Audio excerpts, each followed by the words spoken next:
क्या आपने कभी सोचा है कि आपके दोस्त का पैसा शेयर मार्केट में तेजी से बढ़ गया, लेकिन आपका म्यूचुअल फंड धीरे धीरे बढ़ रहा है? या फिर हो सकता है कहानी बिल्कुल उल्टी हो, आपका निवेश बढ़ रहा हो और दोस्त का निवेश नीचे जा रहा हो। आखिर ऐसा क्यों होता है? और सबसे बड़ा सवाल, आपके लिए म्यूचुअल फंड सही है या सीधे शेयर खरीदना? आज की वीडियो में हम इसी कंफ्यूजन को बहुत आसान भाषा में समझेंगे, ताकि आपको फैसला लेने में आसानी हो। हम समझेंगे कि रिस्क क्या है, रिटर्न की संभावना कितनी है और म्यूचुअल फंड और सीधे शेयरों में आखिर असली फर्क क्या है। सबसे पहले बिल्कुल आसान भाषा में समझते हैं कि म्यूचुअल फंड आखिर होता क्या है। मान लीजिए बहुत सारे लोग अपना थोड़ा थोड़ा पैसा एक जगह जमा करते हैं। इन सभी लोगों का पैसा मिलकर एक बड़ा फंड बन जाता है, जिसे प्रोफेशनल तरीके से मैनेज किया जाता है। इस फंड को संभालने वाला व्यक्ति फंड मैनेजर कहलाता है, जो बाजार और कंपनियों पर रिसर्च करता है। फंड मैनेजर तय करता है कि पैसा किन कंपनियों, शेयरों या दूसरे एसेट्स में लगाया जाए। यानी आपको खुद हर कंपनी की रोज रिसर्च करने की जरूरत नहीं पड़ती। यही वजह है कि म्यूचुअल फंड उन लोगों को आसान लगते हैं जिनके पास बाजार को समझने और लगातार रिसर्च करने के लिए ज्यादा समय नहीं है। अब बात करते हैं सीधे शेयर खरीदने की। यहाँ मामला थोड़ा अलग होता है। जब आप किसी कंपनी का शेयर खरीदते हैं तो आप उस कंपनी के एक छोटे से हिस्से के मालिक बन जाते हैं। यहाँ कौन सा शेयर खरीदना है, कब खरीदना है और कब बेचना है, इसका फैसला आपका होता है। बीच में कोई फंड मैनेजर नहीं होता। पूरा फैसला आपको खुद लेना पड़ता है। यहीं से दोनों के बीच सबसे बड़ा फर्क शुरू होता है, और वो है रिस्क का। अगर आपने अपना पूरा पैसा कुछ ही कंपनियों में लगा दिया तो खतरा बढ़ सकता है। मान लीजिए उन कंपनियों में से एक का कारोबार खराब हो गया या शेयर तेजी से गिर गया, तो आपके पूरे पोर्टफोलियो पर उसका असर काफ़ी ज़्यादा पड़ सकता है। लेकिन म्यूचुअल फंड में आमतौर पर पैसा कई अलग अलग कंपनियों और निवेशों में फैला होता है। इसे डाइवर्सिफिकेशन कहते हैं। आसान भाषा में कहें तो पैसा एक ही जगह नहीं रखा जाता। अगर एक कंपनी खराब प्रदर्शन करती भी है तो दूसरी कंपनियां कुछ नुकसान को संतुलित कर सकती हैं। लेकिन इसका मतलब ये बिल्कुल नहीं है कि म्यूचुअल फंड में रिस्क खत्म हो जाता है। बाजार गिरने पर म्यूचुअल फंड की वैल्यू भी गिर सकती है। फर्क सिर्फ इतना है कि पैसा कई जगह फैला होने की वजह से किसी एक कंपनी का खराब प्रदर्शन पूरे पोर्टफोलियो पर उतना बड़ा असर नहीं डाल सकता। अब आते हैं रिटर्न पर। यहाँ शेयरों में ज्यादा रिटर्न की संभावना हो सकती है। अगर आपने सही कंपनी चुनी और कंपनी तेजी से बढ़ी तो आपका निवेश भी काफी बढ़ सकता है। लेकिन यहाँ एक बात याद रखना बहुत जरूरी है, ज्यादा रिटर्न की संभावना के साथ ज्यादा रिस्क भी आता है। गलत शेयर चुन लिया तो नुकसान भी बड़ा हो सकता है। इसलिए सिर्फ किसी शेयर को तेजी से ऊपर जाता देखकर उसे खरीद लेना समझदारी नहीं है। पहले कंपनी समझिए, उसका कारोबार समझिए, उसकी वित्तीय स्थिति देखिए और फिर निवेश के बारे में सोचिए। अब एक और बड़ा सवाल आता है, आपके पास मार्केट को समझने के लिए कितना समय है? सीधे शेयरों में निवेश करने के लिए कंपनियों की बैलेंस शीट और वित्तीय नतीजों को समझना पड़ सकता है। आपको कंपनी की खबरें, इंडस्ट्री की स्थिति और कारोबार में होने वाले बदलाव भी देखने पड़ सकते हैं। ये काम सुनने में आसान लगता है, लेकिन लगातार करने पर काफ़ी समय लग सकता है। अगर आपके पास नौकरी, बिजनेस या परिवार की जिम्मेदारियां हैं तो हर कंपनी पर नज़र रखना मुश्किल हो सकता है। ऐसे लोगों के लिए म्यूचुअल फंड एक आसान विकल्प हो सकता है, क्योंकि वहां रिसर्च और पोर्टफोलियो मैनेजमेंट का काम प्रोफेशनल टीम करती है। अब बात करते हैं एसआईपी की। एसआईपी यानी हर महीने एक तय रकम निवेश करने का तरीका। मान लीजिए आप हर महीने अपनी कमाई में से थोड़ा पैसा निवेश करते हैं। धीरे धीरे यही छोटी रकम लंबे समय में एक बड़ा निवेश बन सकती है।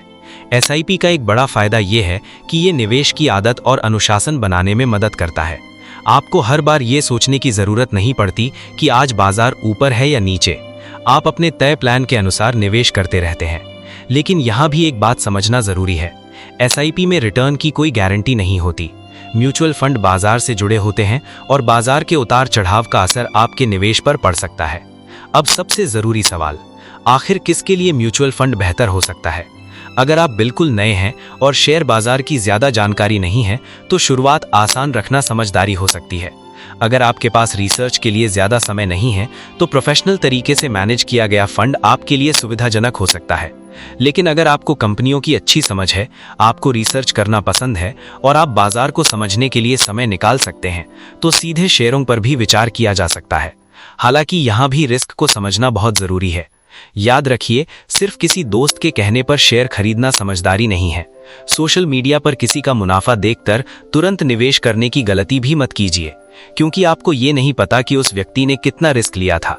हो सकता है उसने बहुत ज्यादा रिस्क लिया हो, जो आपकी आर्थिक स्थिति के लिए बिल्कुल सही ना हो। इसलिए निवेश हमेशा अपनी जरूरत, अपने लक्ष्य और अपनी रिस्क लेने की क्षमता देखकर करना चाहिए। अब एक दिलचस्प बात समझिए, जरूरी नहीं कि आपको सिर्फ एक ही विकल्प चुनना पड़े।